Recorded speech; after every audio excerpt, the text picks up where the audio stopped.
500 stones.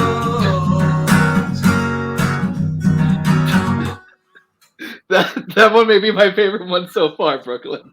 500 stones, episode 6, AEIOU edition.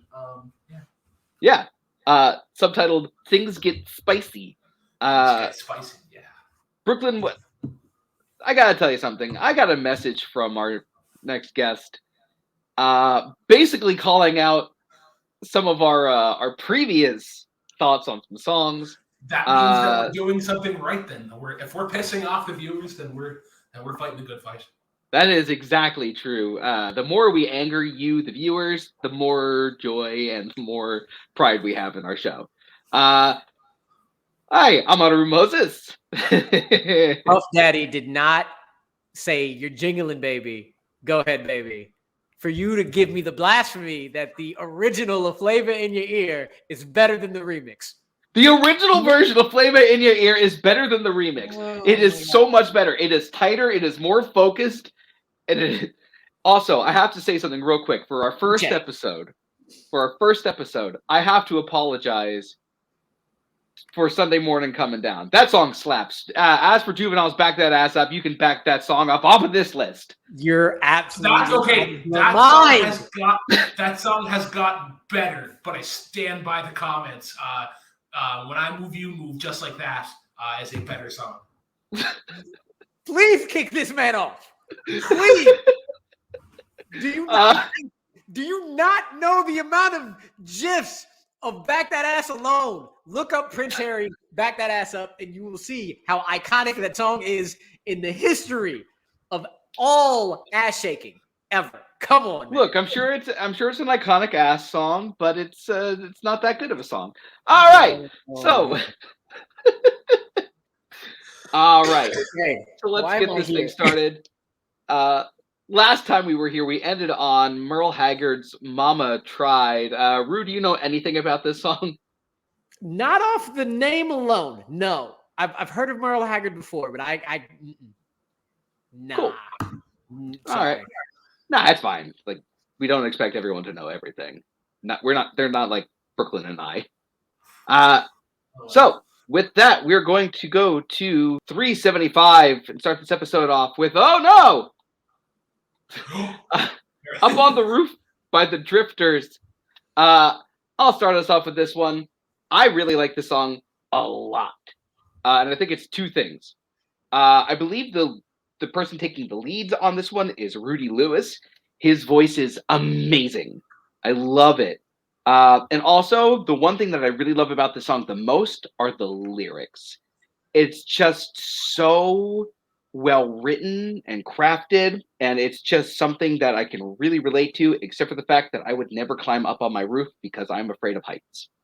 But it's just a good way. It's like an escape song almost. He climbs up on the roof to escape like the pressures and the stress of everyday life and just kind of enjoy the world from where he's at. And I think that's really great. I actually just really like this song a lot. Rue, how about you? Tell you the truth, when I listened to it, I was like, this sounds very similar to a lot of things. However, his voice did cut through. It's very different. It was cool. I tell you, if I hear it again, I'd be like, which song is this? Because it sounds very similar to a lot of the songs of that era in my head. So fair. Brooklyn? The Drifters, whether they're up on the roof under the boardwalk, these guys just need to get like on a normal level. But what the hell does that mean? Well, it's like, they're up on the rooftop under the boardwalk. Next, they're going to be beside the deck. They're going to be slightly ajar from the post. But yeah, similar to what Rue was saying, like everything around this time was kind of the same. And even from like a mixing standpoint, the vocals could be turned up quite a bit, and the strings could be taken down a notch. And I feel like that was a trend at the time to give a song more sound. But when you're adding strings, you gotta bulk everything else up. All right, fair enough. However, I will say that if Under the Boardwalk is not on here, I'm going to be really upset. Oh, I'd be quite happy. I'd be quite happy if it wasn't on the list. Shut the hell up, Brooklyn. I thought I was going to fight with Rue more than I fought with you today, but that doesn't seem to be the case. Well, how dare you? All right, 4 years now. I think we've been doing pretty good so far. Moving on to number 374. Before I punch Brooklyn in the face, William Devon. Be thankful for what you got. Brooklyn, do you have any thoughts on this one? Not a one. Okay. Rue. Diamond in the back, sun rooftop, digging the scene with the gangster lean. This song is very well known. If I am not mistaken, it has a lot slower portion and a faster portion. Either that or I've heard a slow sample of it, especially Ludacris very famously sampled the song back in the 2000s or 2010s. But I really like this song. It's extremely, at least the portion I remember hearing, really upbeat. But the well-known lyrics of Diamond in the Back, it's really iconic and well-known. Very happy the song is here. I think this is okay. I think it's too damn long, though. It's 7 minutes, and it doesn't quite change up the style enough to keep my interest for 7 minutes. Like, it's a great driving song. I'll give you that. This is a great song to have with like the windows down. You're going like maybe in a 30 mile per hour zone. And William Devon's vocals are smooth as fuck. But it's too damn long. Shorten this up to like maybe 5 minutes. Then I think that this is fine being on the list. I literally don't know anything else that William Devon has done. Maybe I should dive deeper into his catalog. Upon initial listen, I did like a couple things. I found the bass line was the most not genuine, but I guess it was like the most like unfiltered. Like there wasn't really a lot of effect added onto it. You could tell like that they're going for some like nice bends and whatnot. For anybody who hasn't heard of William Devon, if you like Marvin Gaye, but if you take out a little bit of the power out of Marvin Gaye and put it into the backing band, that would be the best way to describe. I think William Devon has a nice voice and like I think could be put in that conversation, but I think the backing band is a little more prominent. Yeah, honestly, they sound great as well. Yeah. All right, so we're gonna move right along to number 373, Drake's Hotline Bling. You know what? Canada boy, you start off with this one. It was the year 2015. There was an election at this time, a very Canadian election. This was actually the year that Prime Minister Justin Trudeau was elected Prime Minister of Canada. But my favorite thing about this song was the third place finisher in that election, NDP leader Tom Mulcair. He didn't win. And then 2 days later, on this hour, 22 minutes, they did a parody of him dancing to this song in the video, and it is glorious. Hotline Bling, say what you will about like it being a Vine and like kind of coming in around that time, but this is just like it's lo-fi, but you get excited and you're just like, oh yeah, like we're in a mood to kind of stir shit up. But yeah, Prime Minister Justin Trudeau is only elected because God hates Jack Layton. Jack Layton should have been the prime minister, and then he got cancer 2 or 3 years before, and it sucks because welcome to Canada Politics Talk with Brooklyn Vale, Andrew Barr, and Amadou Moses. We're glad to have you today. Amadou, what are your thoughts on if Canada should transfer to the euro? I mean, what are your thoughts on that? Never mind. I'm gonna leave that alone and just talk about the song. So there's really good rapper Drake. There is what do you call him? There's like kind of soft singer Drake, and then there's corny ass Drake.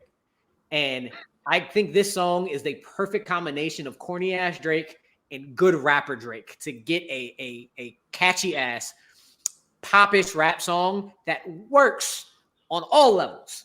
The fact that you don't really notice that it is a lot more mellow, a lot more low key, but the way that man can write a hook and just get you along with the song, no matter how much you're like, I'm sick of it, he has a talent.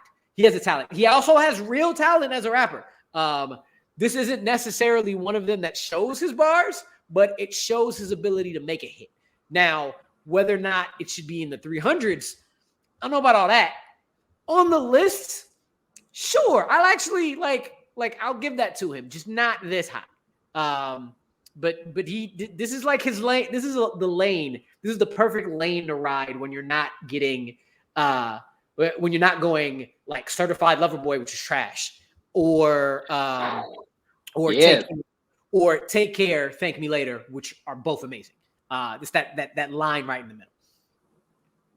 Absolutely. I will even go as far to say that if the song Take Care doesn't appear further on in this list, I'm going to be pissed. But for Hotline Bling, okay. I'm okay with this being on the list.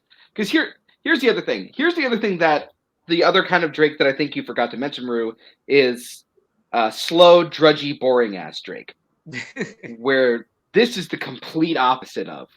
Because I don't know what this man is doing with his voice in this song, but it's kind of got so much more liveliness and energy to it than almost anything he's released since.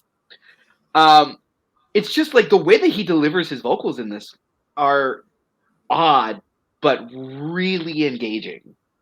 And you're right. The way that this man can craft a hook is kind of insane.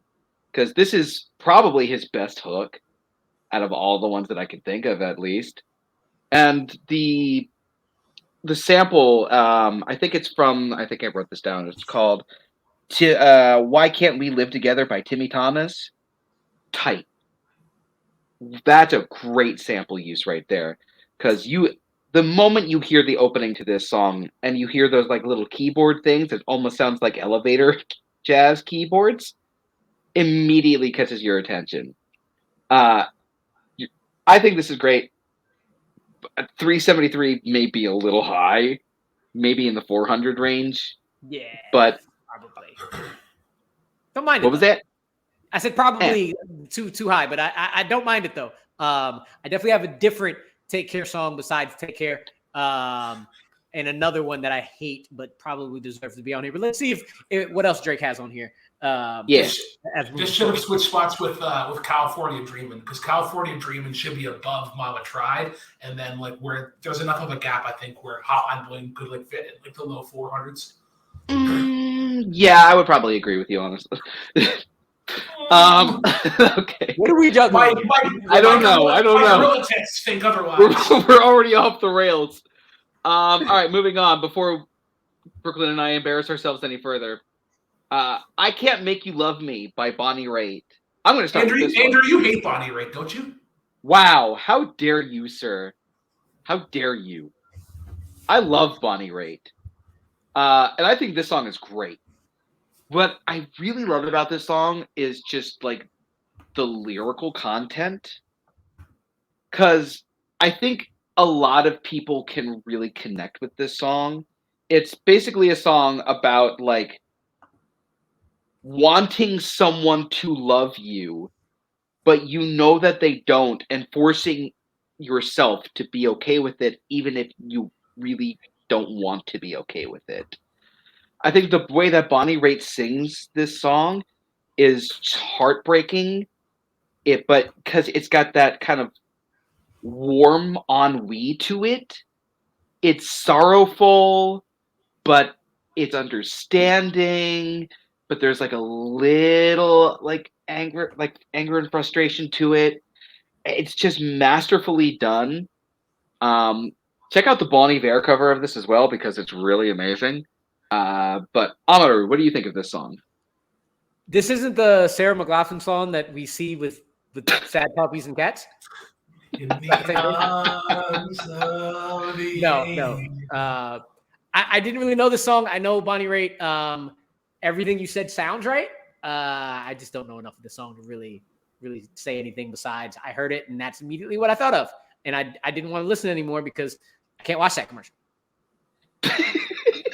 Fair. Brooklyn. I love this song because it hammers home one of like my favorite like '90s like R&B country trends, where they have like that electric like the electric piano to start or like the keys, and then you have a real piano come in to kind of give it a little more oomph or a little more power. Bonnie Raitt's cool, but have you guys ever heard of Shania Twain? She's Oh big my in God, Canada. Brooklyn. Shania Twain had 2 good albums. Shania Twain had a plethora of dandy songs. You're still Dandy songs. Party for Okay. two from this moment. Okay. Shania Okay. Twain. She's a treasure. What was that? Shania Twain is a treasure. Oh, wow. Wow. She's a treasure. Listen. Rue might cheer for the Knicks, but he has some good things. He has some good things. We're on a 3-game win streak, fellas. 3 games. All right, moving on to 371. We got Benny and the Jets. Elton John. Honorary, how about we have you start this one? Why the fuck is this so low? What is going on? Hold on, where's the one note? One note just kicks off. Yes, let's go. The one note on the piano, you hear that. There's a few songs where like you only need the one note to know, like, oh yes, I'm in it for the next 4 or 5 minutes. This is one of them. And I really love the live aspects of the song that kind of just add to your experience with the song. Elton John is a G.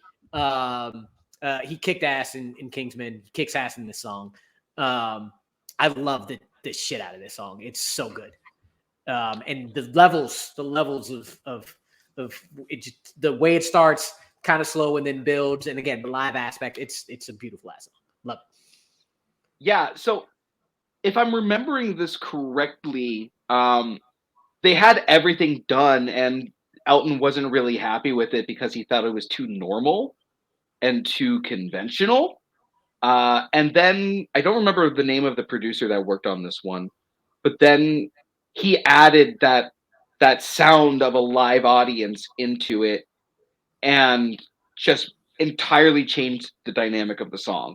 And I think that without that one aspect added to it, this song is still really good, but it brings it to a whole new level. I also really like the piano on this. I know it's Elton John. Of course the piano is going to be great. But just the time signature and just like the absolute power and control that he has over the keys, it's just constantly keeps your attention and it's constantly changing enough just to keep things interesting. And the dynamic is just chef kiss. Brooklyn. I'm going to be the grumpy person in the corner. So whenever Rocket Man came out, I think I wouldn't say it was the best. It was the best song like in the film, but the one that probably got the most change or had the most ambition was their version of Benny and the Jets. They went a little more psychedelic with it, a little more trippier in the bridge, and I think that new perspective on it is the better take. And I think ultimately adding in the live aspects makes me just want to listen to it live. This is not the best song on the album. If we're going off of that, that's true. Well, if we're doing the best song on the album, it's "Funeral for a Friend" / "Love Lies Bleeding." I've seen that movie too. May want to have a word with you, but this is still top 3. But if you're also, even if you're going for the tempo though, because like the tempo in this changes a little bit. But if I'm going for that and Elton John, but I also want the same pop feel, I would actually go with Hockey Cat, because that song flies by, but it has so much oomph and so much passion in it. I mean, mind you, this one does as well. Like you hear it and especially like I'd love to hear it live.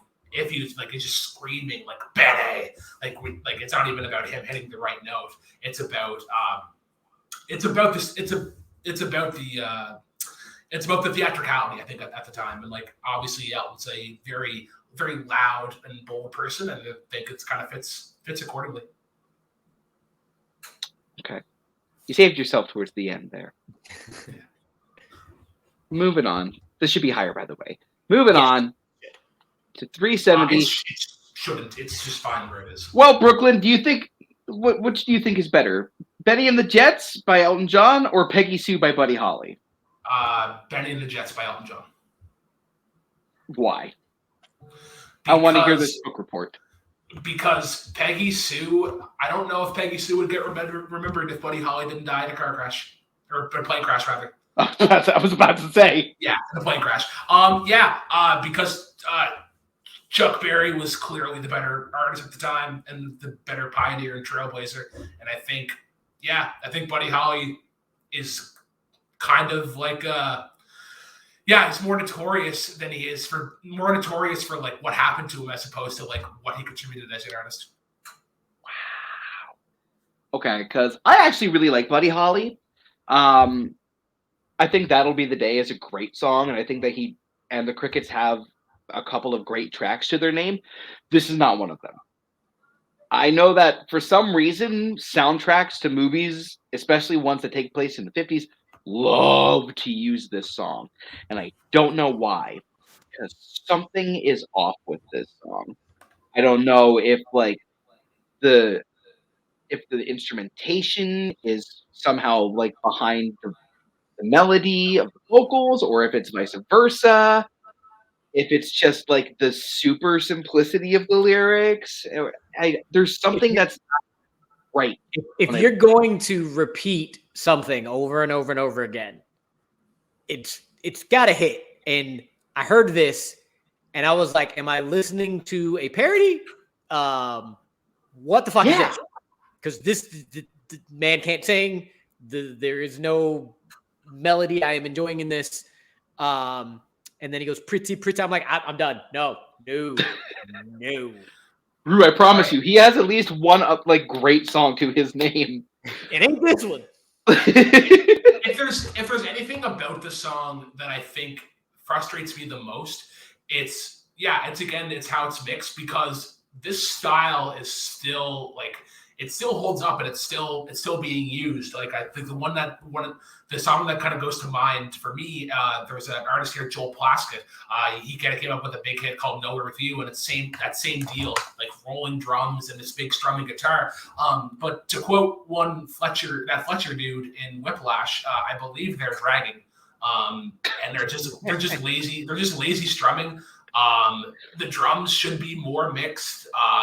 You could tell that they're just like on a guitar, you can tell when you're going up and down as opposed to because you hear that thumb going down every time, but this one you don't get that, and it's just it's weird for the time considering this is 50s, and it's that stuff is so important to get in the recording.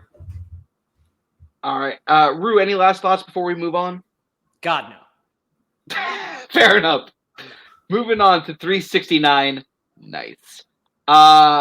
Just What I Needed by the Cars. Rue, is this song just what you needed?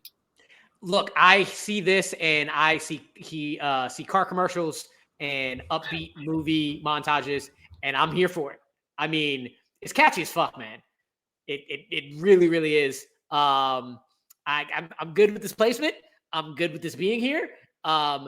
There's certain I listen to hip hop and R&B, and as I gotten older, I branded my horizons outside of that, and I've known this song for forever. And I was like, this is cool. I like it, so I'm here for it. This is definitely a good song. Just it's catchy, and you just want to listen to it. So, Brooklyn. This is really cool. This song and another song, I think it's called Good Lovin' Gone Bad, have a similar riff where it's on E, but they're going down a semi-note each time. It has a nice chromatic sort of feel. Some kind of, I guess, the highlights in the song are that keyboard solo in the middle. They're just kind of you can tell that he's just changing the pitch, and that was kind of the thing at the time, to add effect to keys, I guess post, or that one effects that are preset. But yeah, the cars are, I wouldn't say underrated, but they're overlooked, I think, in terms of like whenever you compare them to like Supertramp and like Elvis Costello. Okay, you're trying to butter me up now. You're trying to butter me up using those two acts. Don't. I see what you're doing. We're still angry at each other. I mean, there are no talking heads. But... Don't. You're still doing it. I know what you're doing, Brooklyn. No. Yeah, I really like this song a lot. It's got a good energy. It's got a good driving energy. Forgive the pun, but I had to do it because they're the cars. But what I think really, really helps the song is the melody. The melody is super catchy. It's super sticky. Like like everything about them. The verses are catchy. The bridge is catchy. The chorus is catchy. It's all catchy. But the other thing is Benjamin Orr's vocals on this are. It's sort of like what I said for Drake for Hotline Bling, except kind of cranked up. Where his vocals on this are so weirdly unique, but they pull you in. He's got that weird warble that sounds like a Talking Heads Devo kind of thing, and it's just so interesting that it just completely takes you in with how unique it is. Honestly, yeah, I'm okay with it being at this spot. It could be a little higher, not lower, but I'm glad it's here. I think it's just where it's needed. Okay. That was good. That was good, Brooklyn. I'm proud of you. A+. Yay! Moving on to number 368, Black Hole Sun by Soundgarden. I'll start off with this one. I really like this song a lot. Is it my favorite Soundgarden song? Probably not. But I will say that the atmosphere that this song creates is so good. It's got this weird sweltering darkness to it, like a thunderstorm that's approaching a desert almost. It's like maybe not the best metaphor, but it's the best thing I could come up with in the moment. And just the way that Chris Cornell, let's get this out into the open right now. Chris Cornell was one of the greatest rock vocalists of all time. Of all time. That man knew how to sing a song and deliver the lyrics just expertly. And the sense of just darkness and sorrow and anger that he delivers in this song is just so gripping and inviting and just dripping with this dark soul energy to it. It's kind of an incredible sound. The sound and the production of this song are amazing. So I'm happy it's here. And I think this is actually a really great spot for it. Brooklyn. Hey, Andrew. Knock, knock. Who's there? Guess who my favorite Soundgarden song is? Who? Guess who my favorite Soundgarden is? Spoon Man. But yeah, Spoon Man, I think, is a Soundgarden. I'm angry at you again. Yeah. Black Hole Sun is really cool. I like the artistry that is, I guess, in the arrangement, where he's like very somber in his vocals, but then at the end you just hear him like saying Black Hole Sun in that somber tone, and then you hear that like that big effect, but here it's almost like him like screeching and crying out in the end. What this song does with like the harmonic guitar, like harmonic guitar work or whatever, it's really cool. That it kind of be seen a little bit later on with like Korn and Nine Inch Nails, and it kind of leans into not so much grunge, but more so like groove metal, and yeah, just in general, really cool band, but more so known for Chris. Rue. I'm actually very surprised at how low this is. Yeah. I would think it'd be much higher. Cornell's voice is very particular. There are not many people who I believe could like.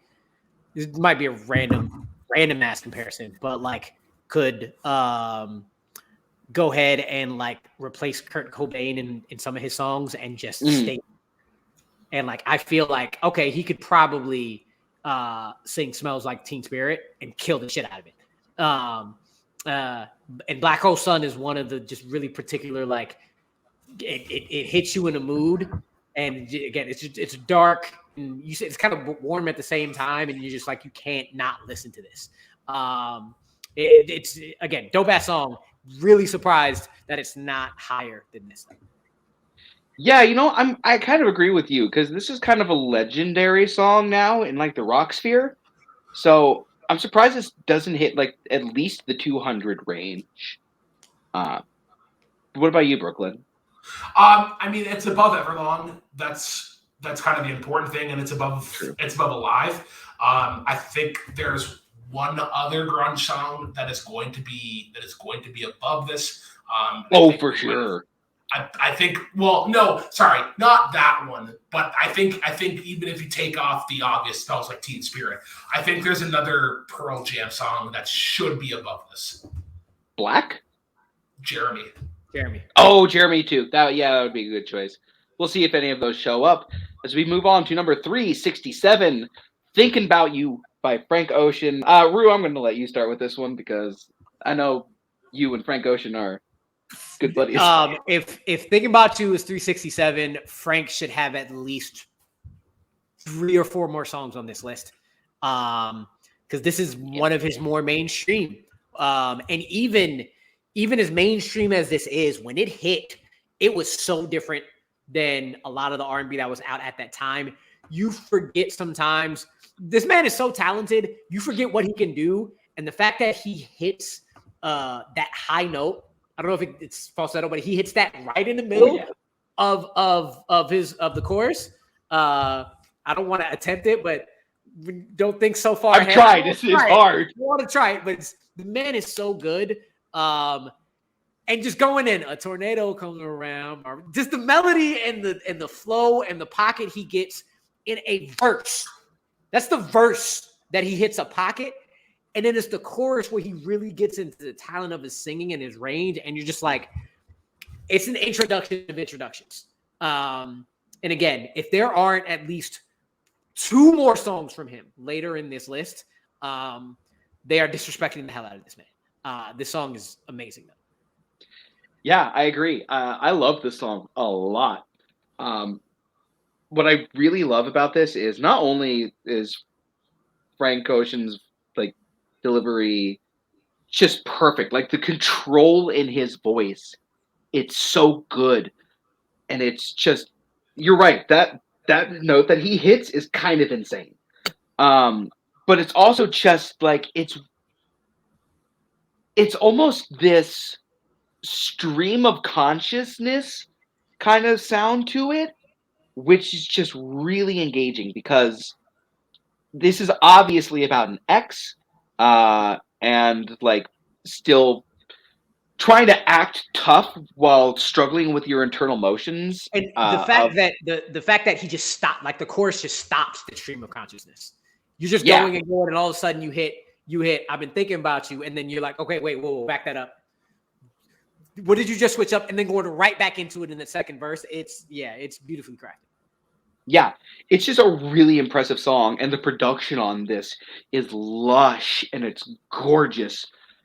But it's also, I'm trying to think of a good word to. It's lush, but it's also rigid in some spots, which is just such a unique sound that I don't hear a lot in alternative R&B. So I think that this song is fantastic. It's not my favorite on Channel Orange. I would probably put Pyramids above this. But Bad Religion is my song. So Bad Religion is great too. Love that. Brooklyn. My favorite on this album hasn't been said yet. Shout out to Paulo Yama for recommending this song. "Pink Matter" is my favorite song on this album. It's all the entire album is Yeah. amazing. Yeah. It's like my. It's- I think. But I think yeah, that was but my bad, favorite but album bad, of the decade. Channel Orange. But yeah, Bad Religions is another good choice. This one I think is just a little bit too forward on the mainstream side. Like if this was personally me me making a list, I would take this out, put Hotline Bling here, and then honestly, I probably would put Pink Matter where Hotline Bling was. But yeah, No. it is cool. It shows off. No. Okay. No. This is miles better than Hotline Bling. Your Pink Matter take, I'm good with that. But there's no, not at all. All right. Okay. All right, Brooklyn, I'm going to save you. We're going to move on to number 366, The Do Ron Ron by the Crystals. Huh. I mean, I'm okay with it being on the list. It's just in a weird spot considering some of the other songs that we've talked about. Like, I really like this song a lot. And I think the thing that really helps this is the wall of sound production, because you get the pianos and that saxophone, which that is one of the best saxophone solos I've ever heard, actually. I love that freaking saxophone. But, like, the piano, the drums, the saxophone, the vocals, they're all on blast. And it creates this engaging atmosphere that it's just so much fun to be a part of. And it's just a really cute and charming song when you look at the lyrics. It's simple, but the energy behind it, it's so much fun. And I have a great time anytime I'm listening to this. Brooklyn, your thoughts? This song is cool. I get what you're saying with the wall of sound. I think this style got done better with Baby Please Come Home. I think they just got a little bit more defined. It's yeah. I don't have the same kind of attachment that I maybe should. I understand why it's here. Like that. Like I'd say in terms of arranging a song and like what was happening at that time was probably just like, oh, like let's just add in everything and see how people take it, because like initially that on vinyl kind of sounds scary before I even throw it on. But yeah, no, to do run is good. To do run, to do run. I'm utter. This is going back to the first song we covered. I can't tell the difference between this and a lot of things of the doo-wop, same genre era. I'm just like, okay. It doesn't help that I didn't listen to the whole song, didn't have time. Just kind of the beginning was like, it's 2.5 minutes. Like, how do you... Spotify. You hear everything you need to hear in that first 45 seconds. There's nothing really new. That is not true. That saxophone solo kicks ass. I didn't know there was a solo. So when you said that, I was like, okay. I missed something. Andrew, I say this as carefully as I can. There have been better saxophone solos in Bruce Springsteen songs. That is how desperate I'm going Wow. And if you know anything about this man right here, you know that he don't like Bruce. And he's wrong. Wow. Okay, moving on. You're not wrong, though. You're absolutely not wrong. Yeah. Number 365, God Save the Queen by the Sex Pistols. Rue, I know you're a big Sex Pistols fan. What are you? Huge. You can just go around the corner with this because just swing it on around. Right, go right ahead. Hey, remember when punk bands tried to be really cool and were like, let's do like, or not anarchy, but like let's do like anthem-y sort of titles, but kind of spoof on that.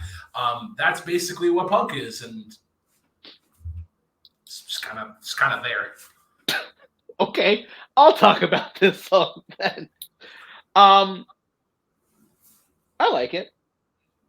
I don't not like it. I mean, if I'm going to choose a Sex Pistols song, I'm going to choose Anarchy in the UK, which is a little bit more driving and a little bit more energetic. This one I like, but I think it's just Johnny Rotten's delivery. It's a little too snotty. It's a little too snide, a little too sarcastic, which, yes, I get it. It's punk music. Of course it's going to be like that.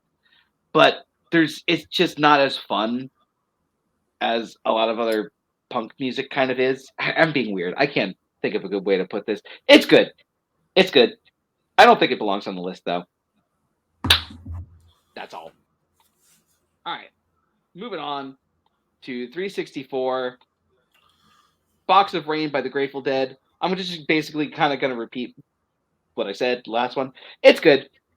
I mean, it sounds nice, but I don't think it belongs on the list. I've really got nothing else to say about this one. Rue, do you? We're at the portion of this episode where I'm here to look good. You're doing a great job, by the way. Brooklyn. The Grateful Dead. If you like the Byrds, the Eagles, or the Owls, or Crosby, Stills, Nash and Young, and you can't find any of them, you go to the Grateful Dead. Yeah, I know the Grateful Dead has quite a huge following. They're pretty diehard. So, this is maybe the only recognizable song of theirs that I know, and it's just fine for anything that was happening at the time. Yeah, we're gonna get through this list real quick. Apparently, if the rest of the songs are gonna be like this. Moving on to 363.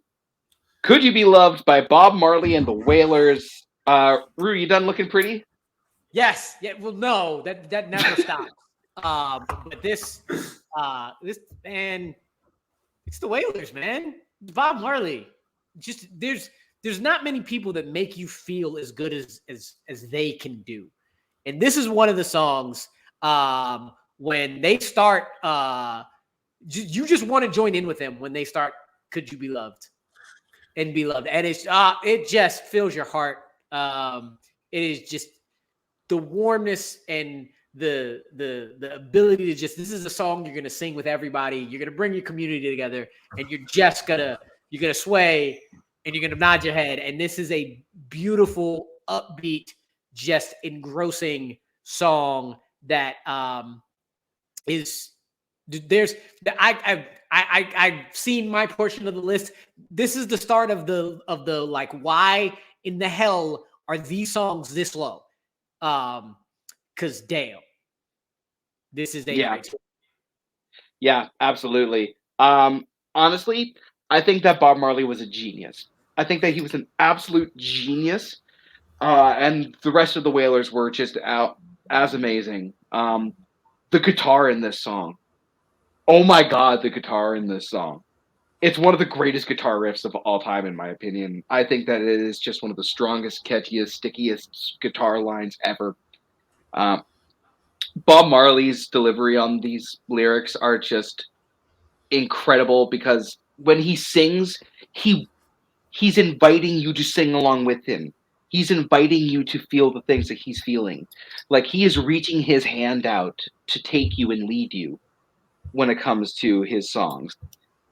And just the build in this song is tremendous. The way that they use the backing vocals are absolutely fantastic. When they combine Bob Marley's vocals and the backing vocals just come together, it is like a match made in heaven. This song, my God, I'm getting verklempt just talking about this song. Brooklyn. So there have been 3 songs in these 500 songs that I have listened to like more than 10 times in one day. This is one of them. Allison by Elvis Costello is the other one, and the third one we'll probably be getting to a little bit later. But this song fucking slaps. The minute you get into that opening guitar riff, and then you have that little chick in the back to kind of fill everything out. My favorite part of this song is honestly the pre-chorus, and why it works so well is in the key of B minor D, and then whenever you go into that pre-chorus, as Mario was talking, I was trying to figure it out in my head. They walk down from like a G to an E, and that's really cool, especially when you're in that key, because E minor, because switching from E minor to B minor is really effective. But he also uses that same transition to go from E minor to D. So it just changed, like obviously going from like a minor to a minor keeps it sad, but then you have this like nice uplift when it goes from E minor to D, and I think it's just those little things, and then like this song has aged beautifully. You could play this at a dance club now, and people be like, yeah, this needs to like keep going. I know we've hammered this point home a lot on a lot of songs, but the bass line, the bass line. Probably one of the best, like the Wailers are probably one of the best backing bands, I think. Yeah, absolutely. I'm sure that we're going to be talking more about Bob Marley and the Wailers later on. Yeah, this is kind of low for this song. I'm a little disappointed that it's here. Another one I'm kind of disappointed is at this spot is Merry Go Round by Casey Musgraves. I'm going to elect to go last on this one. I'm going to start with Honorary on this. All right. So while listening to this song, I said, okay, country song, gonna start off with either alcohol, a truck, or an affair. Went to the affair. Okay. And don't forget about their dog. Dog, yes. But I've heard of Casey Musgraves, and I've heard she's like done really, really well in terms of like somewhat bringing a poppy sound, but sticking country. And listening to this song, I just ended up saying, "Oh, this is what Taylor Swift tries to do." Cool, because this is successful, or at least more successful. I don't listen to country like that or pop country, but I heard it and I was like, "Yeah, I get it right here." So I am all good with Casey and her input into this list. Brooklyn. Yeah, I agree with Maru. Casey Musgrave is very much what would happen if Taylor Swift stayed in country. This song, I remember. I think it was Andrew and Scott that had initially kind of got me on to Casey Musgraves. I think Luca was also in that boat because I had been a big believer in that. Like there wasn't a lot of like great country artists. And then Casey proved me wrong, especially with the album Golden Hour. But if we're talking about Merry Go Round in particular, it's cool in that it fits the name of the song kind of fits the theme of what they're going for with that like with that banjo and how it kind of keeps things going, and then the wordplay that she's doing in the chorus where she's using Mary 3 different times when it means 3 different things, like Mama's hooked on Mary Kay, brother's hooked on Mary Jane, obviously being weed, and then Daddy's hooked on Mary two doors down, which is like just really cool to be consistent in that way, but also be like, here's everything that's happening in this song story-wise. So I'm not gonna lie, and this is probably gonna show my favoritism for some things. This is probably in my top 10 favorite songs of all time. Not gonna lie, because I remember the first time I heard this song, my mother introduced me to it. And she went, "You got to listen to this song. It's so funny." And I'm listening to the song, and I'm like, "This is sad. this is a sad song. What makes you think it's so funny?" Because the way that she flips so many things is just incredible. Brooklyn brought up the first part of the chorus, which is like the Mama's hooked on Mary Kay, brother's hooked on Mary Jane, Daddy's hooked on Mary 2 doors down, and that was the line that really made me love this song. But then you go on, and it's she's talking about how what was the line that Mary quite contrary, we get bored so we get married. We get bored so we get married. Yeah, like I totally get how she feels in this small town now, like that there's nothing to do, so you get married. There's like no other aspirations or goals or ideas, and it's just this really heartbreaking song. It's the problem with or not the problem with small town, but like it's the thing. It's feeling trapped almost. Yeah. If you ain't got 2 kids by 21, you're probably gonna die alone. At least that's what tradition told you. Like you totally get the sense of it's stuff like this where like songs like this or lyrics like that where I'm not gonna listen to this song. Like I don't listen to country music like that. You gotta really hit me, kind of like I Am a Man of Conscious Sorrow. That hits me, and I listen to that all the time. But you gotta hit me. And even though I will not listen to this song, everything you're saying, I respect the fuck out of this song. Like, you can do that, and you can pull somebody who doesn't listen to the genre and be like, I understand. This shows how good of an artist she is. And being a debut single, crazy. Trying to think of of a song to kind of change your mind, to possibly change your mind on that. Who sings "Remember When"? Andrew, is it Kenny Chesney or Trace Atkins? No, that's Alan Jackson. Alan Jackson, yeah. Alan Jackson's "Remember When" would be the song that I'd be like, if you want a country song that's good and is very sad. Yeah, that one too. But I could go on for hours about this song. So we'll just move on to number 361, being "The Harder They Come" by Jimmy Cliff. I'm not gonna lie, this song is another one that I really love, like, so much. Jimmy Cliff on this song is amazing.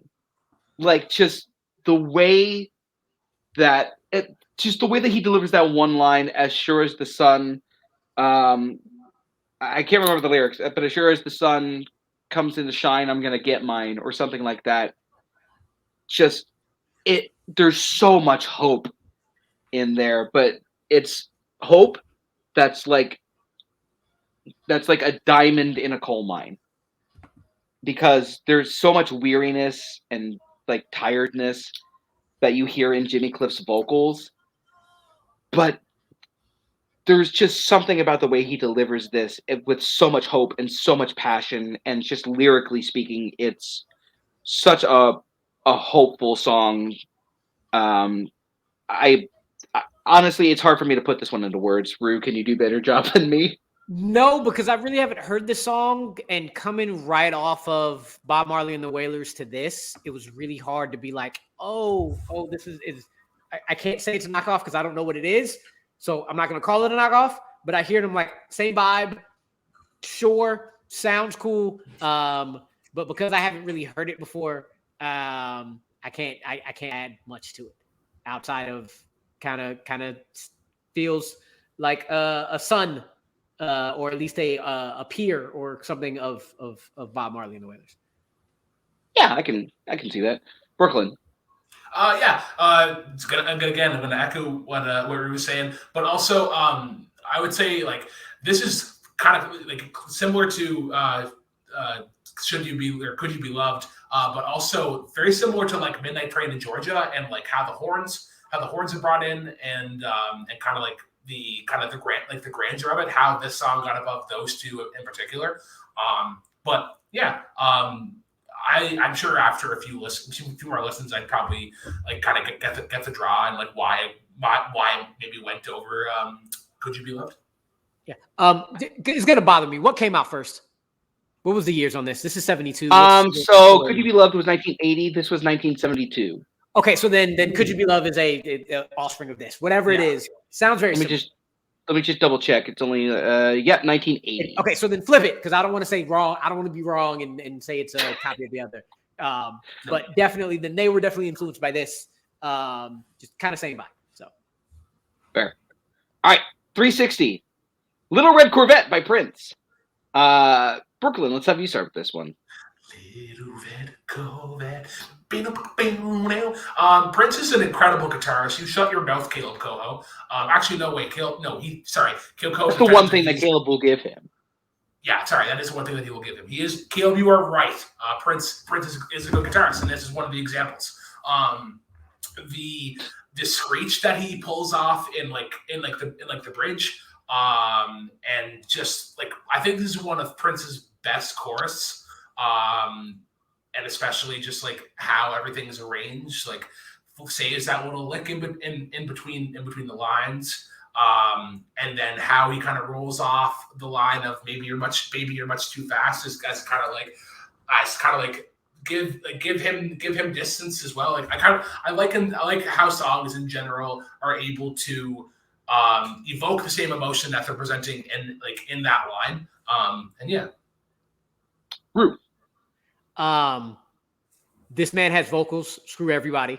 This man is up there as one of the most talented artists to ever grace the earth ever. I would actually consider this one of his lower tier songs. Wow. Lower tier, as if he has a low tier, because he does not have a low tier. But there are a lot of songs I enjoy a lot more than this. But this kind of brings back for me. We said Drake knows how to make a hook. Prince knows just how to make a song, and any type of song you want to put together, this man knows how to do it. I feel like this is a little more of his. Probably why it's a little bit more like not when I would listen to more is because it's more on the rock side and a little less on the funk side. But he mixes it so well. It's to me he does no wrong, and this is an example of probably not one I would think would be on the list because there's so many others. But it's on here and it deserves it, and I see no problems. I'm someone who likes 80s Prince more than 90s Prince. And I think that this is one of my favorite Prince songs. It's not my favorite one. I would still go with Raspberry Beret for that one. But yeah, I really like this one a lot. This one's filthy.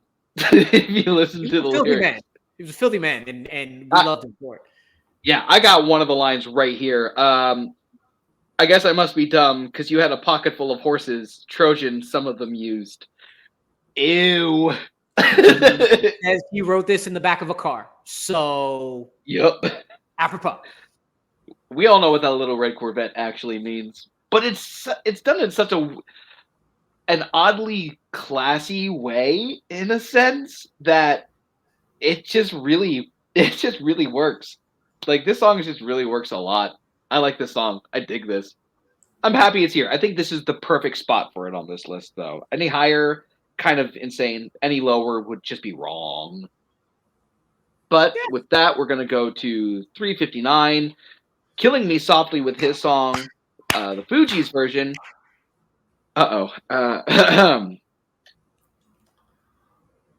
This is good. The Roberta Flack version's better.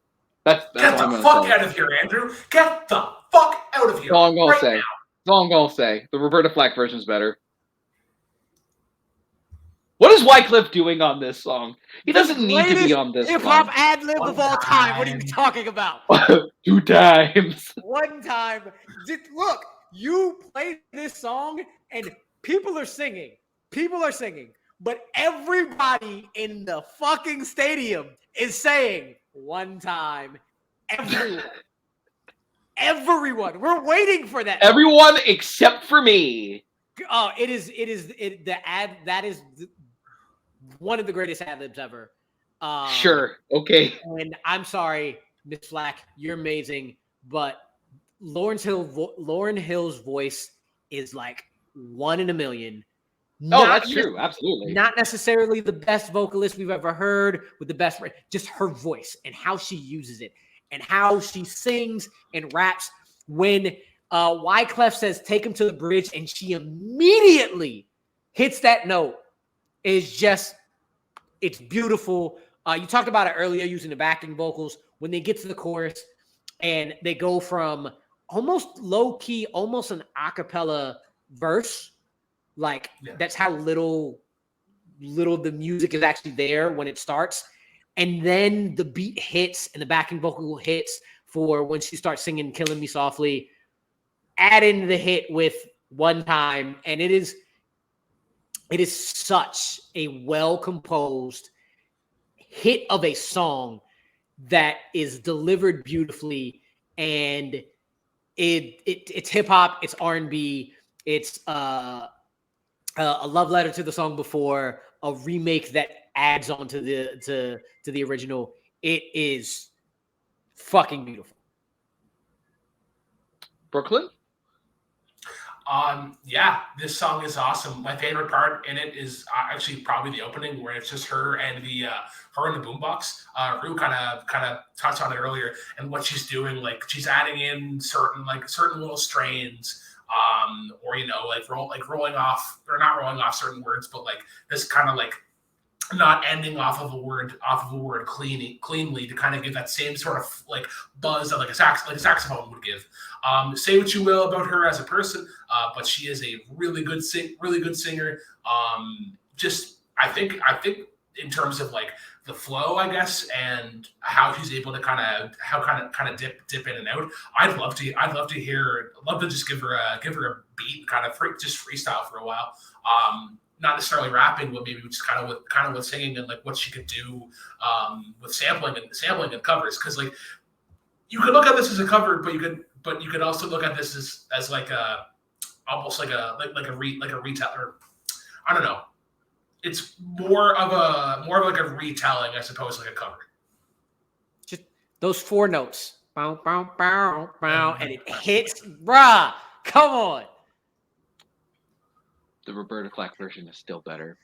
Get the fuck out of here, Andrew. It is No. I will say it is late. Get to bed. I will say Teeth Jammies bed. Yes. Who's I will say first? Yeah.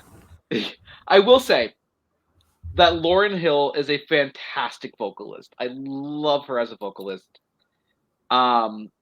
And she just recently did a verse on a song by, I think it was Nas, that she fucking killed it. Off King's Disease 2. Yeah. And she murdered the hell out of it. Bruh. Absolutely kills it. So moving on. Oh, and Praz was there, by the way, somewhere, I guess. I'm sorry. I love Praz. But the older I got, the more I am so happy he is not on this song. Whew. So happy. All right. Moving on to 350. Roberta Flack was better. Patti Smith, Because the Night. I'm going to let Amaru go first because Brooklyn and I probably will have a conversation about one aspect of this song, and it might get dirty. All I'm going to say is Patti Smith has a very particular voice. You know it's her when she sings, and that's what stuck out to me. Other than that, that's all I know of this song. So, this song, I like Patti Smith a lot. This is probably one of the least Patti Smith songs I can think of. And it's for one reason. Because you can clearly tell this was written by someone else. And you can clearly tell that someone else was Bruce the Boss Springsteen.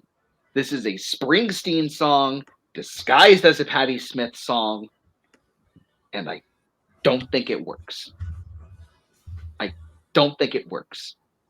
Because she sounds great on it, but it's just a lesser Bruce Springsteen song. And I hate saying that because I know people love this song. And it's good. It's a good song, but it just doesn't work for me. Patti Smith has done better songs than this one. Brooklyn. I don't know enough about Patti Smith to say that she has done better songs. This song in particular is really cool. It's fine. It's the Bruce Springsteen like backing sort of like band, like kind of the style that he was going. Like this is like very much like a blue collar sort of pop song. But I think her vocals just fit better. I think she's just a better singer overall than Bruce. But yeah, I'm sure if I did a deeper dive, she'd have better ones. This being 358 over a couple of songs that we've talked about in this episode alone is a little bit surprising. But you know, I like to be proven wrong in these spots. Honestly, if it's going to be on the list, and I'm okay with it being here because I know that a lot of people freaking love this song, I put it in the 400 range, though, to be honest. Yeah. All right.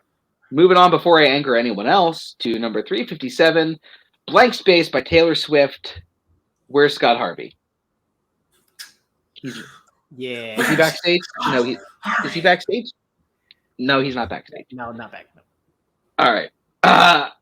I'll start with this. I really like the song. I really like the song a lot, actually. And I don't know exactly why, but it just kind of works for me. Except for one element. That the moment I heard it, I went, oh no, I'm never not going to be able to hear that. and it's after every 2 bars. There's in the background, in the production, there's someone going, "Oh!" like Andrew Dice Clay. And I friggin' hate it. The moment I heard it, I went, "Oh no, I hate this." Other than that, I don't know what it is exactly that makes me think that this song is great, but I do really like this song a lot. It's not the best song off the album, and it's also not the best of the singles that were released from this album. That would be Style. But with that being said, let's go to Brooklyn. I'm trying to find that like thing that you're talking about. Find your It's I can't hear it yet, but I'm gonna go look for it later. This song is really cool, but Metal kind of got this. I think might have got this one better. I Prevail covered this a couple of years later, and I just like the angst that is really brought onto that song, especially when you get to the chorus. But no, this is cool. Scott will be proud of me whenever I talk about this. The bridge in the song is the best part. Boys only want love if it's torture. Don't say I didn't warn you. And like how she comes out of that and goes into the chorus, this big like triumphant sort of pop or whatever.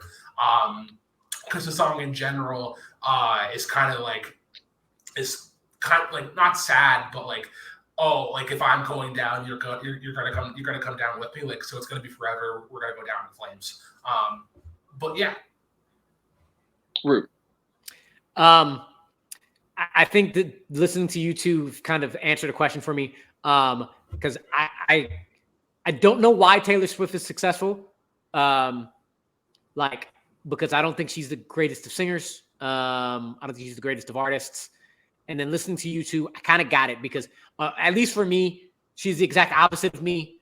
I do not connect at all with a young white girl singing about her revenge against her ex-boyfriends. Nothing there connects to me.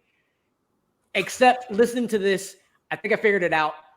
Her conviction in everything she's doing on her songs, I think is what makes it successful. I think the fact that she is her conviction in her lyrics, her conviction in her melody, her conviction in how she's setting it up. I think that's why it's worked so well for her. I just do not connect with her in any way, shape, or form. That's fair. That's very fair. I totally understand. You're just lucky that Scott's not here. All right, number 356, Surrender. Surrender by Cheap Trick. Gonna let away. Away. I'm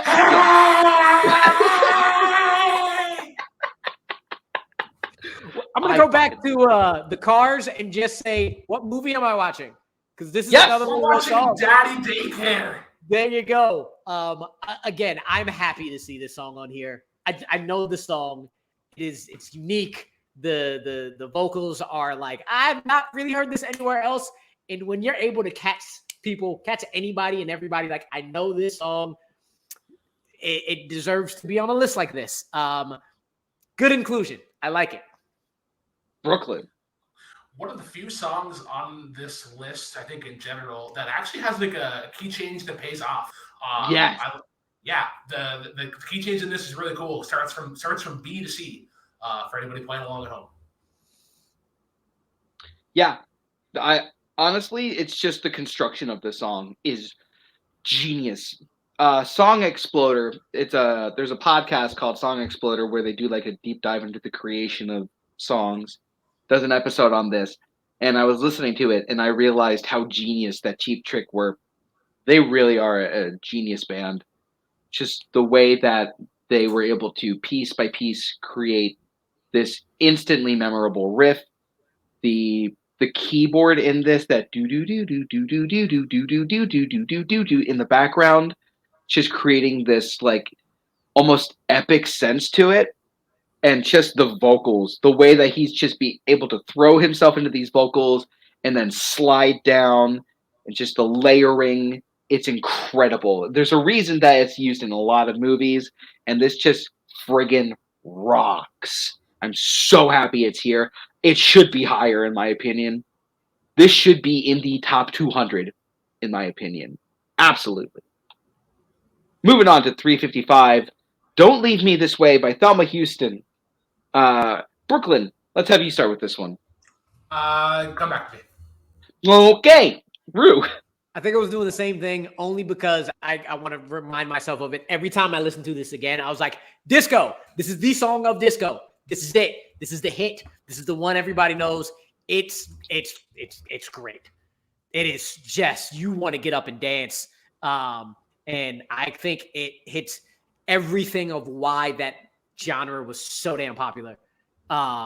It's a jive. It's just a vibe. You're going up, you're dancing. It's a great song. Great song. Yeah. I think it's between this and I Will Survive as to like which is the greatest disco song ever. And it's just like it's that lush instrumentation combined with that kind of rhythm. And it just creates this utterly fantastic, luscious sound that is so kind of unique when it's not being overdone by people who don't know how to do the formula correctly. The other thing is just Thelma Houston's vocals on this are incredible. Like, why she didn't have more hits is kind of beyond me. Whoever was managing her and like whoever her label was, they I'm gonna swear, folks, they fucked up because this woman should have had way much like more hits behind her because she's an amazing singer. If you hear this song and roller skates don't automatically pop up on your feet, something wrong happened. Or Healy or something like that. Yeah. Brooklyn. If you have Bluetooth headphones on and you are cooking and this song comes on and you don't immediately have a silent disco dance party, you are sick. You will be sent home, and my mother will be making you a nice bowl of chicken noodle soup and fresh made biscuits. You are dead inside. Absolutely. Yeah, this song's a banger. I think this is a great song to have on the list. Maybe a little higher, but I'm just glad it's here, to be completely honest. All right. Moving on to 354, another disco song, Rock With You by Michael Jackson. Okay. I think there are other Michael songs that deserve to be on the list more than this one. Oh, come on. No, hold on. No. I think that this is a great song. But if you're going to put this song up against some other songs, like The Way You Make Me Feel, better than or Billie Jean. What was that, Brooklyn? This is Michael Jackson's second best song ever. This is better than Make Me. Here's my thing. Fam, this is definitely better than The Way You Make Me Feel. There should at least be 10 more songs from Mike on this period. It's Mike. However, there are certain songs from Mike that like are mood. Like, as amazing as Thriller is, you're not rocking Thriller anytime it comes on. As amazing as Smooth Criminal is, you're not rocking Smooth Criminal every time it comes on. Even The Way You Make Me Feel, it's a little more. There are two songs from Mike that if these two songs come on, you are listening to it twice in a row. And it is the groove of grooves. It is peak Mike, and this is one of them.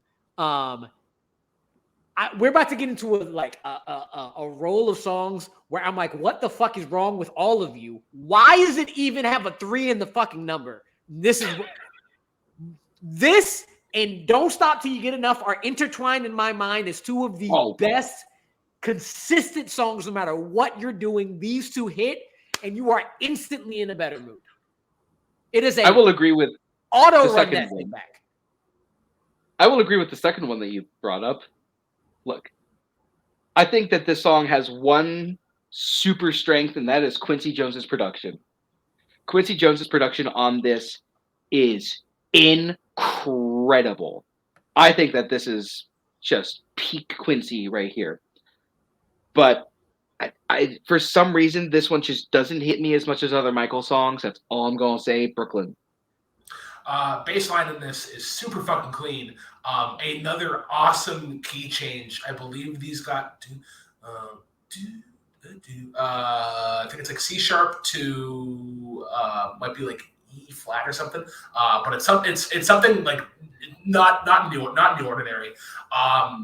Yeah, Quincy Jones production, like you said, that clean sort of like tight bass, and just how he kind of like falls into the melody, like "Girl, close your eyes," and just like you can kind of hear him like swaying back and forth as he's going on. But yeah, of his earlier sort of like transitional period from Jackson 5 into like Thriller or stuff. This is really good. Shout out to Zadie Smith. I think he also has this like quite high in his Michael Jackson list. And another song from that era that should be on this list is "Blame It on the Boogie" from the Jacksons. Yeah. You know that love survives. Really? Come on, man. Come on. Look, I don't know what it is, man. I just, it probably wouldn't make my top. Okay, it might make my top 10 Michael songs, but not my top 5. Not my top 5. Moving on to number 353 before I anger anyone else. "Sweet Dreams Are Made of This" by the Eurythmics. Okay. I'm going to save Honorary for last. When I say this song is a friggin' banger, the song means literally nothing. If I'm remembering correctly, this song means literally nothing. It's just a bunch of sentences strung together that sound great, but you know what? Sometimes that works. And Annie Lennox's vocals on this song are incredible. I think Annie Lennox is one of the best female singers of the 80s and the 90s. And just the way that they're able to combine that deep synth, like bassy synth, and just combine it with like her vocals and the tinkling of milk jugs. Yes, the little tinkling is actually milk jugs. They were so poor that they actually had to use those as actual instruments in this song. I think that it's just an incredible piece of music. That means nothing, but it sounds amazing. Brooklyn. In terms of vocalists from the 80s that are female and also named Anne, what about love? Won't you want someone to... Yeah. True. Yeah, Ann Wilson is the best female vocalist of the 80s. But yeah, the original song of this is a banger. The riff is so impactful and so emotional, and is one of the most over-covered songs, I will say. Marilyn Manson covered it. It gets used quite a bit. Also, this song and Seven Nation Army just go hand in hand. Papa Moose does a really good mashup of them, and they do the bass line of Seven Nation Army, and then they sing "Sweet Dreams Are Made of These," and they go hand in hand because it's a match made in music heaven. Brooklyn, I'm sorry, I have to cut you off. You are so animated down there. I have to find out what it is. Buddy Holly, this is how you say the same shit over and over and nobody gives a fuck, because this should not have anything higher than a 1 in front of it. What the fuck is going on? Where's my banner? Seven Nation Army, Benny and the Jets, the beat drop of Back That Ass Up, and the half a second that starts Sweet Dreams Are Made of These are 4 songs that you don't need more than half a second to be like, turn that shit up right now. This song is amazing. Utterly amazing. Built by the fact that they don't say shit in this. Nothing. They just say 2 lines. Hold your head up. Keep your head up. Back to your 2 lines. And it is a fucking slapper. So damn good.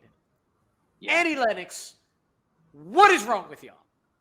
Yeah, no, I'm with you. This is way too low. This shouldn't be here. Brooklyn, what about you? Do you think this is too high, too low? It could probably use like a little 30-yard chip up to like 30. Okay, moving on. Moving on. This is insane. Bye, y'all. 352. God, It was a good don't day. understand any of this shit. What the fuck? Go ahead, Rue. Look, this is one of the greatest hip hop songs of all time. You're telling me there are 350 songs that are better than this when there aren't 10, let alone 15 hip hop songs that are better than this. So you're saying there aren't more than 10 or 15 more hip hop songs in the rest of the 350? It's one of the best samples ever used in hip hop. It is one of probably top 3 voices in hip hop of all time. Lyrically, story-wise, top 5 lyrical story songs ever. You can be fucking Caleb Boatman, and you are like, I've lived in South Central for a day. After listening to this song, he knows what South Central is in a good day, and he understands it after listening to this song. This is how good a good hip-hop song, a good hip-hop storytelling song, puts you dead in the middle of the city. New York State of Mind by Nas. It Was a Good Day by Ice Cube. Fucking Children's Story by Slick Rick. Those 3 Hell songs, yeah. you are sitting, you are in the hallway next to the elevator of Piss in New York. You are on the subway with Slick Rick or in his apartment getting ready. You are in a lowrider driving through South Central about to go fuck around and get a triple-double. For It Was a Good Day. This song is an absolute classic of all classics. And to top it off, at the end of it, before it's cut off, you half of the time you forget that he says, "What the fuck am I talking about? It wasn't a good day," and it cuts off at the end of the song. That's how good this song is. Out your damn minds. How low this is. Out your damn minds. Brooklyn, I think we should make ours quick because I don't think we're going to really top that. No, we're not. The thing that I love about this song, I love the storytelling and I love the flow. This reminiscent of like Chuck D in a way of like where you can be slow and methodical. You can still tell a story. You don't have to take breaks in between. Because I feel like if this beat were to be used today, rappers would be like, you can throw in more. Like they'd be trying to get in more syllables or trying to get in more. It's just like, no, just sit back and fucking rap. Yeah. This song and I believe My Mind Is Playing Tricks on Me by the Ghetto Boys used the same beat and better the same be somewhere sample. on this, which better be somewhere on this list. Oh, agreed, because they're both incredible. They're both 2 of the greatest hip hop songs of all time, honestly. And I think the thing about this song that I really love is the flow. Ice Cube's flow on this song is incredible. Just the one line where he goes, "And I can make that ass drop," is so great. 7-Eleven. 7-Eleven. I can't say it any better than Rue did. So, yeah, we're just going to move on because that was kind of incredible. And finally, to round out the end of this list, Jorge Ben's Ponta de la Cana Africano. I'm not even going to try to pronounce that last word. Africano. Thank you. One more time, please, because I was speaking over you. Ponta de Lanca Africano. Great. I dig this song, actually. I dig this song a lot. It's got this great, I think the genre was samba funk, and I dig the crap out of it. It's so smooth, but it's groovy, and it's got like a kick to it. And this song, if I'm not mistaken, it's about soccer. And I don't play soccer, but it makes me want to watch soccer because there's something about Jorge Ben's delivery which is just so textured and just rich and engaging that it just kind of brings you in. And as I said, the funk that this song creates I love Talking Heads, and you can clearly tell that Talking Heads took a big um, appreciation for this kind of sound, and probably this song in particular. So yeah, I dig this song. Brooklyn. Yeah, I have not super duper familiar with the song, but I will say first impressions. I can't get that initial beat figured out, which is a good thing. Which means I have to go back to it because like I can tell that he's deliberately being slow with something. And I'm trying to figure out where that like kind of fits into the whole scale of the picture. I also think that this would be a really good Shed song. We're gonna find out in a little bit. Okay, Rue. This is a dope ass song. So it takes me to a couple places.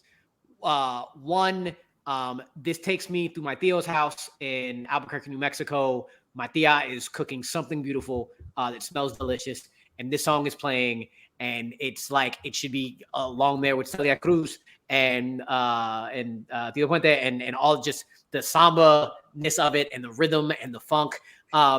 Also, if you're really trying to like, if you don't know what like that feeling, you don't know these types of songs, just think about the backing soundtracks of movies like Ocean's 11 and Gone in 60 Seconds.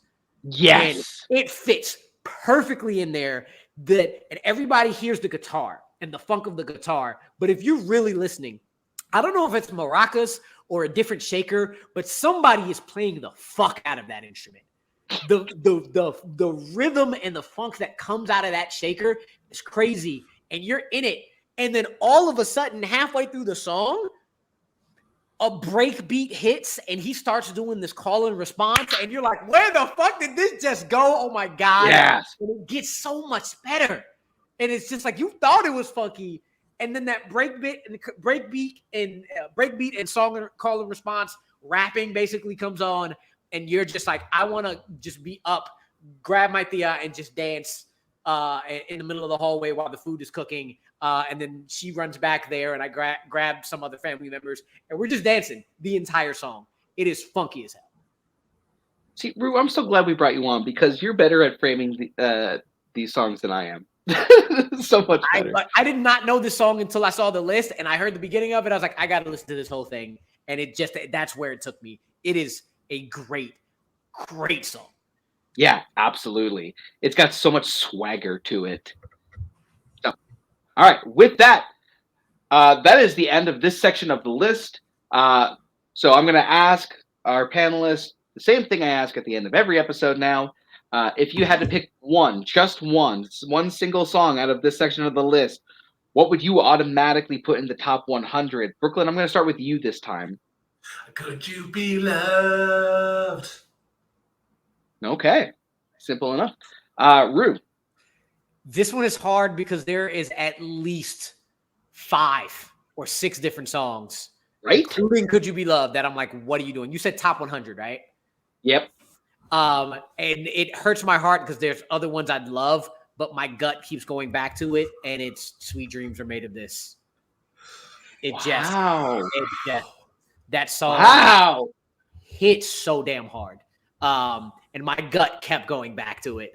So it has to be Sweet Dreams Are Made of This, with a couple other ones being 150 or higher. So, see, I'm kind of with you. There's like 5 or 6 songs in here that I would easily move up to the top 100 if I could.